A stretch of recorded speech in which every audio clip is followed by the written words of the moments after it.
Beaucoup de chrétiens conçoivent la vérité comme étant la doctrine qui traiterait de sa personne. C'est lui-même.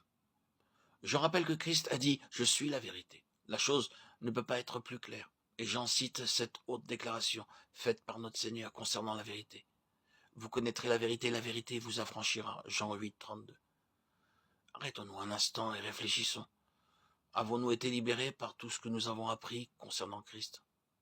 Hélas, nous sommes familiarisés avec l'enseignement qui concerne Jésus, mais nous ne sommes pas suffisamment familiarisés avec Christ lui-même. Aucune vérité en tant que telle n'a le pouvoir de libérer les hommes. Mais celui qui est la vérité libère tous ceux qui ont une réelle relation avec lui. Il est possible d'entendre pendant des années les vérités chrétiennes et même de les enseigner, cependant être encore bien à l'étroit et limité à cause de toutes ces choses qui ne sont pas Christ.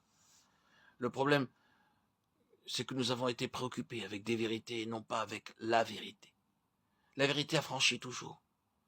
Nous pouvons exposer la doctrine de notre crucifixion avec Christ, alors que la réalité de notre crucifixion avec lui n'est pas une évidence dans notre conduite quotidienne. Nous pouvons avec éloquence parler de notre résurrection avec lui, et cependant ne rien expérimenter de sa résurrection.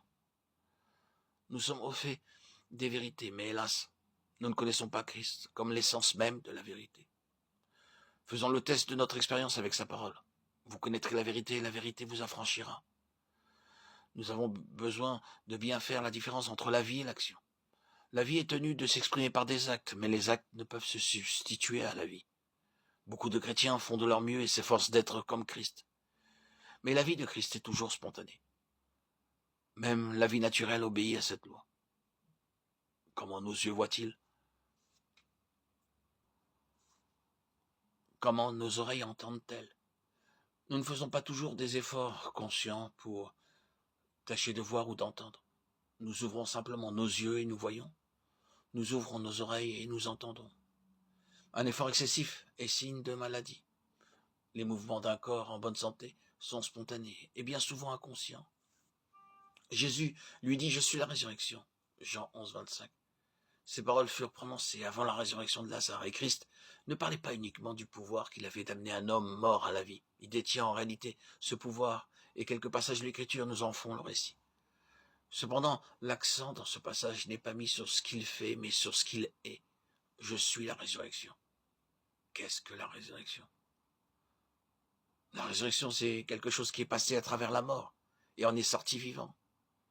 La résurrection présuppose la mort. Il ne peut y avoir de résurrection là où il n'y a pas eu de mort. Dieu avait dit que le jour où Adam mangerait du fruit de l'arbre de la connaissance du bien et du mal, ce jour-là, assurément, il mourrait. Il a mangé du fruit défendu, et il lui arriva selon ce que Dieu avait déclaré. La mort immédiatement le saisit. Adam n'avait pas la capacité en lui-même de pouvoir vaincre la mort. Et il en est de même pour tous ceux de la race d'Adam. Nul ne peut survivre à l'épreuve de la mort. Mais voyons la déclaration de Christ. Quand je le vis, je tombais à ses pieds comme mort. Il posa sur moi sa main droite en disant « Ne crains point.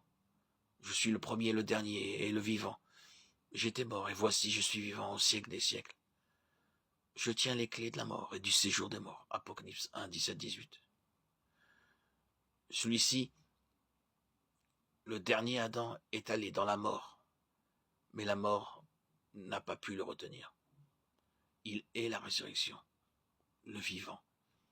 Il a vaincu la mort et dans la résurrection, il porte glorieusement les marques de son combat avec l'ennemi. Les stigmates de la croix sont toujours là. Hélas, ceux qui l'ont suivi portent rarement les marques de la mort. C'est pourquoi la vie de résurrection se manifeste si peu. La résurrection est étroitement liée à la croix.